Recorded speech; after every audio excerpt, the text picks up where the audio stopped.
पुरखों की आत्मा की शांति और मुक्ति के लिए एक पखवाड़े तक चलने वाला पितृपक्ष आज से शुरू हो गया है। पितृपक्ष के पहले ही दिन तीर्थराज प्रयाग के संगम पर हजारों श्रद्धालु पिंडदान और तर्पण कर रहे हैं। साथ ही त्रिवेणी की धारा में डुबकी लगाकर अपने पूर्वजों की आत्मा की शांति के लिए प्रार्थना कर रहे हैं।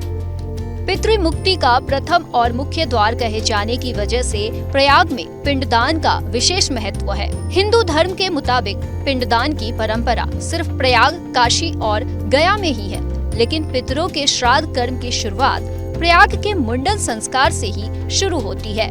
पितृपक्ष के पहले दिन आज प्रयाग के संगम तट पर देश के कोने कोने से आए हजारों श्रद्धालु अपने पूर्वजों की आत्मा की शांति और मुक्ति के लिए श्राद्ध कर्म कर रहे हैं। यहाँ मुंडन कर अपने बालों का दान करने के बाद 17 पिंडों को तैयार कर उनकी पूजा अर्चना की जा रही है और विधि विधान से उन्हें संगम में विसर्जित कर बाकी रस्में अदा की जा रही है। हिंदू धर्म में पितृपक्ष को शुभ कामों के लिए वर्जित माना जाता है। ऐसी मान्यता है कि पितृपक्ष में श्राद्ध कर्म कर पिंडदान और तर्पण करने से पूर्वजों की 16 पीढ़ियों की आत्मा को शांति और मुक्ति मिल जाती है। इस मौके पर किया गया श्राद्ध पितृ ऋण से भी मुक्ति दिलाता है। मान्यताओं के मुताबिक कोई भी व्यक्ति जीवन में एक बार ही पिंडदान कर सकता है। हालांकि तर्पण और दान आदि की रस्में कई बार निभाई जा सकती है। सबसे पहली बात तो संगम में जो है बहुत बड़ा महत्व है, क्योंकि ये विष्णु नगरी है और यहाँ विष्णु मुख भी कहा जाता है प्रयागराज को। इसलिए प्रथम पिंड जो होता है वो प्रयागराज में होता है, विष्णु मुख में। दूसरा पिंड जो होता है वो काशी में होता है, विष्णु नाभि काशी में होता है। तीसरा पिंड जो होता है वो चरण पादुका गया में होता है और चौथा पिंड जो होता है वो बद्रीनाथ में होता है। तो जो लोग अपने पितरों का तर्पण करने के लिए पितर पक्ष में, क्योंकि पितर पक्ष को पितृ पर्व भी कहा जाता है, तो जो अक्षय वट यहाँ पर, क्योंकि अक्षय वट का वृक्ष है उसका महत्व ज़्यादा बढ़ जाता है। तो सबसे पहले जो लोग अपने घर से निकलते हैं गया वर्जन पिंड करने के लिए पितर पक्ष में, तो सब प्रथम पहले वो प्रयागराज आते हैं।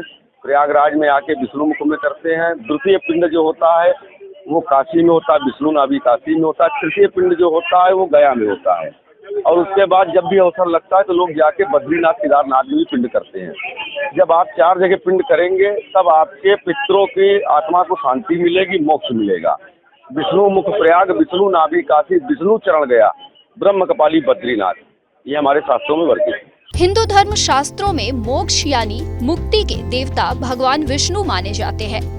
तीर्थराज प्रयाग में भगवान विष्णु 12 अलग अलग माधव रूप में विराजमान हैं। मान्यता है कि गंगा, यमुना और अदृश्य सरस्वती की पावन त्रिवेणी में भगवान विष्णु बाल मुकुंद स्वरूप में साक्षात वास करते हैं। यही वजह है कि प्रयाग को पितृ मुक्ति का पहला और सबसे मुख्य द्वार माना गया है। इसके अलावा काशी को मध्य और गया को अंतिम द्वार कहा गया है। पितरों के श्राद्ध कर्म की शुरुआत प्रयाग में ही मुंडन संस्कार से होती है।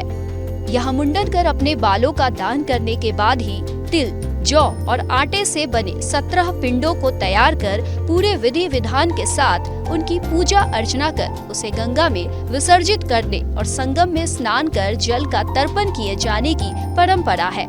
ऐसी मान्यता है कि संगम पर पिंडदान करने से भगवान विष्णु के साथ ही तीर्थराज प्रयाग में वास करने वाले 33 करोड़ देवी देवता भी पितरों को मोक्ष प्रदान करते हैं। पितरों की मोक्ष के लिए यहाँ पे हम सब इकट्ठा हुए हैं और यहाँ पे हम लोगों ने पिंडदान किया है। पंडित जी जैसा बता रहे हैं वैसा हमने किया है, जैसा कर रहे हैं। संगम में अभी संगम में जाके हमको पिंडदान करना है। अभी पंडित जी के पास अभी हम लोगों ने यहाँ पे पूरी क्रिया की है। पूर्वजों को मोक्ष मिले और हम लोगों को उनके आशीर्वाद मिले। हमारे धन धान्य में, हमारे संपत्ति में, सब में वृद्धि हो, ऐसी कामना करके हम लोग संगम में आज ये पिंड दान कर रहे हैं। धार्मिक महत्व की वजह से पितृपक्ष के पहले ही दिन देश के कोने कोने से आए हजारों श्रद्धालु तीर्थराज प्रयाग में संगम पर पिंडदान और तर्पण कर रहे हैं। हालांकि यहाँ पर श्रद्धालुओं के आने और पिंडदान करने का सिलसिला कल पूर्णिमा से ही शुरू हो गया था। वहीं प्रयागराज में 8 अक्टूबर को होने वाले एयर शो के लिए की जा रही व्यवस्थाओं की वजह से इस बार संगम आने वाले श्रद्धालुओं को कुछ दिक्कतों का सामना भी करना पड़ रहा है। लेकिन दिक्कतों के बावजूद श्रद्धालुओं की आस्था में कहीं कोई कमी नहीं नजर आ रही है। पितामाता को पिंडदान शुरू हुआ, ये पहला दिन है ये। इसके बाद जाएगा काशी जाएगा, गया जाएगा, बनारस जाएगा। जहाँ जहाँ हमारा लीडर लेके जाएगा वही तो हम जो क्रिया उड़ करके सब बंगाल पे गए। हम बंगाल से आया था, रायगंज उत्तर दिनाजपुर पितृपक्ष यहाँ शुरू हुआ था। जिसमें पूर्वजन को शांति मिलेगा। हाँ, जैसे उसको पूर्वजन जो चल गया उसको शांति मिले, उसका शांति क्रियाक्रम करने के लिए हम ये लोग आया था, क्रियाक्रम करने के लिए। हिंदू धर्म की मान्यता के मुताबिक कोई भी व्यक्ति पूरी तरह नहीं मरता है और वह बार बार जन्म लेता है। इसलिए पितृपक्ष में पिंडदान और तर्पण कर पुरखों को खुश करने की परंपरा सदियों से चली आ रही है।